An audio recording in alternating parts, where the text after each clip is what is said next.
Joining us now, Democratic Congressman Jason Crow of Colorado. Good to see you. Putin said a ceasefire would be good for Ukraine, implying maybe it's not in the best interests of Russia. I wonder if you think there is a deal to be made and what has to happen to make it happen. Well, this war has to end, and like most wars, it will probably end at a negotiating table at some point.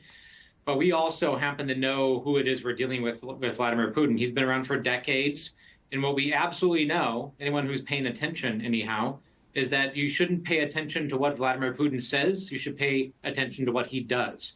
And that he rarely honors agreements. He rarely keeps his word. He's somebody who only understands power and strength and only does what he is forced to do.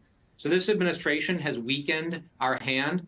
They have weakened our relationship with Ukraine. They've weakened our alliances. They've pulled back our support for Ukraine, which has put Russia in a better position. So it's my hope that they can reassert some of that pressure and get us on the trajectory for a negotiated end here. So you know a little bit about War and Peace. You were a ranger who served in Iraq and Afghanistan.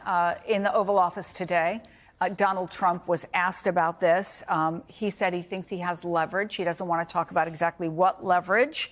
But he said he believes once a deal happens, I don't think they're going to go back to shooting. To have teeth, it has to have enforceability, and it has to have consequences so that if he pulls back or doesn't honor the agreement, those consequences would immediately step into effect. But, you know, what Donald Trump has done is tantamount to walk into a car lot and hand your wallet to the car dealer and say, you know, I'm gonna leave here with a car. I'm absolutely gonna buy a car from you. So let's make a deal now. You give away all your leverage and your bargaining position. It's not the way to actually strike a deal. You know, Donald Trump has always said he's this great deal maker, and you know, somebody who has declared bankruptcy 6 times and has a bad reputation within the business community is probably not the person to listen to here. So all of that said, I do hope that this works, right? Like I want peace. The Ukrainians want peace. It will be in everyone's best interest to have peace, and nobody wants peace more than the Ukrainians do. So let's figure out how to make it happen, but it has to have enforceability.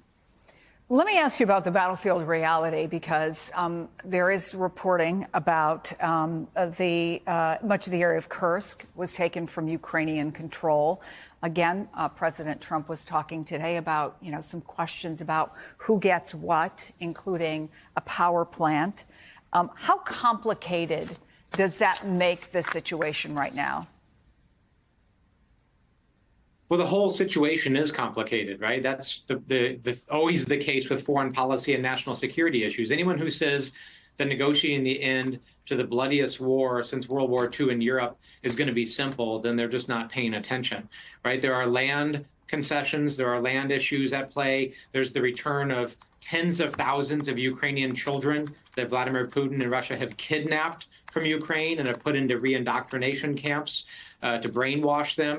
There's the issue of having security guarantees, whether that means, you know, European troops or something in place that would prevent an additional invasion of Russia.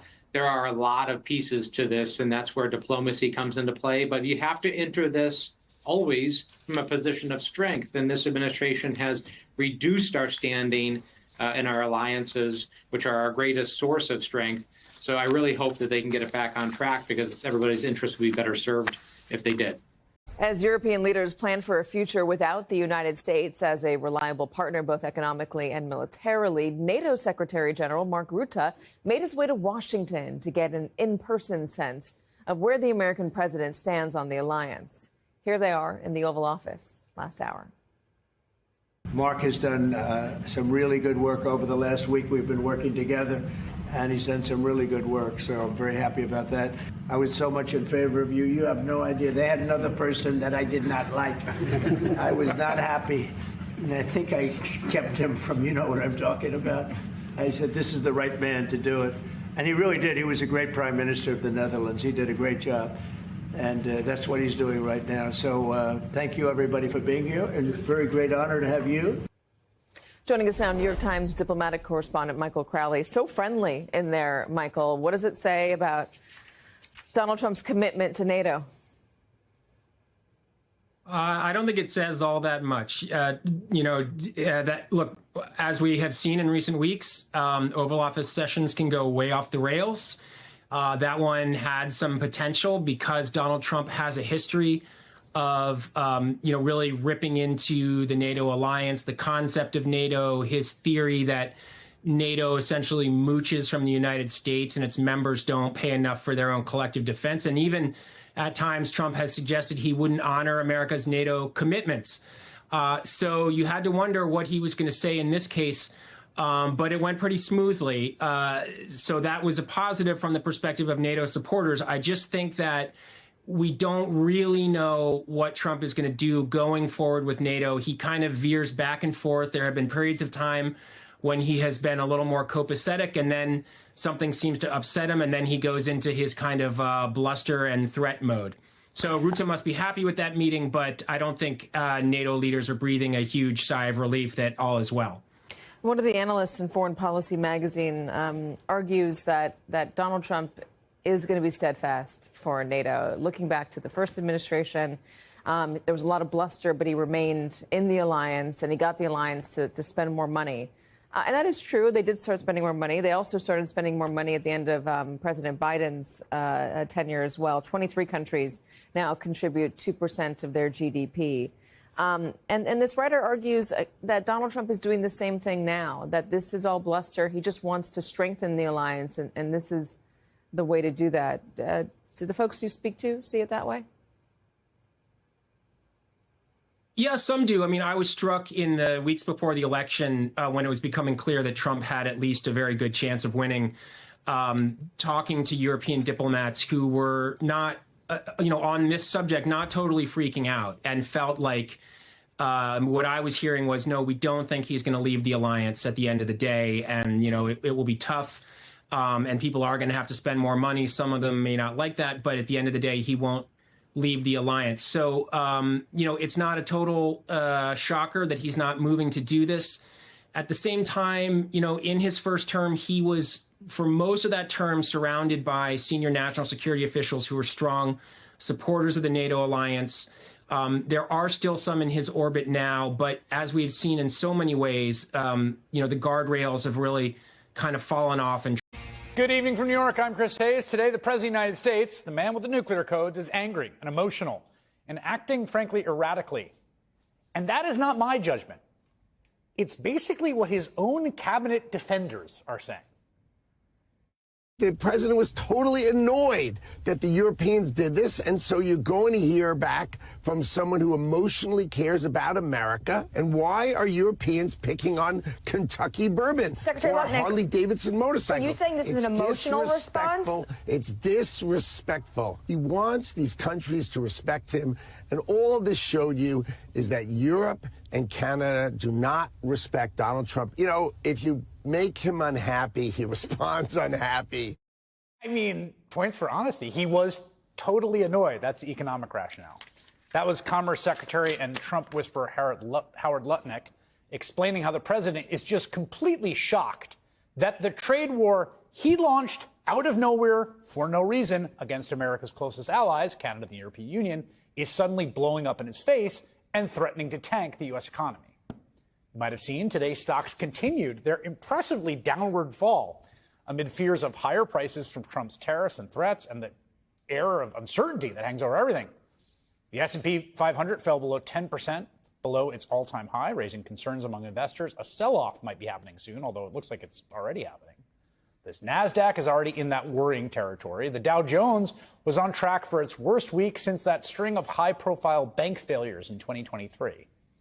Again, all of this is happening not because banks failed or Russia invaded Ukraine or some huge macroeconomic structural thing happened. No, it's happening for literally no reason whatsoever other than Trump picking a fight with our neighbors and our neighbors fighting back. And Trump is big mad about it, throwing out new threats of massive tariffs and annexation of foreign territories in a vicious cycle of escalation. Yesterday, Canada and the EU responded to Trump's tariffs by imposing new taxes on U.S. exports, including on signature American products like whiskey and motorcycles. When Trump heard about that retaliation, he basically lost it, made this totally unhinged social media post in the middle of the night, quote, "The European Union, one of the most hostile and abusive taxing and tariffing authorities in the world, which has formed for the sole purpose of taking advantage of the United States, has just put a nasty 50% tariff on whiskey. If this tariff is not removed immediately, the U.S. will shortly place a 200% tariff on all wine, champagnes, alcoholic products coming out of France and other EU-represented countries. This will be great for the wine and champagne businesses in the U.S." That was at 8 a.m., I should know. Now, U.S. does not technically have any champagne businesses. We are the biggest market for champagne, many other French wines. Trump is threatening a tax at such a high level, the price of a bottle of wine would essentially double, again, for Americans, right? Americans are going to pay that. Everybody who understands trade understands this is insane. I think even people who don't understand trade understand this is insane. It was a point that even Emma Tucker, the editor of the very right-wing Wall Street Journal, made this morning. That mood has shifted pretty much since all the tariffs started coming in. I think businesses realize now Trump is serious about this. But the problem they've got is that they're being imposed in a very haphazard way. Guys, what you're seeing is the world continue to turn against Trump, as there's a growing sense that his deals are designed to help Vladimir Putin. Now, sometimes he's been tricked into making the right decision by Democrats and by world leaders from all sorts of countries. Sometimes accidentally, that you end up in a situation that's not unmitigatedly terrible.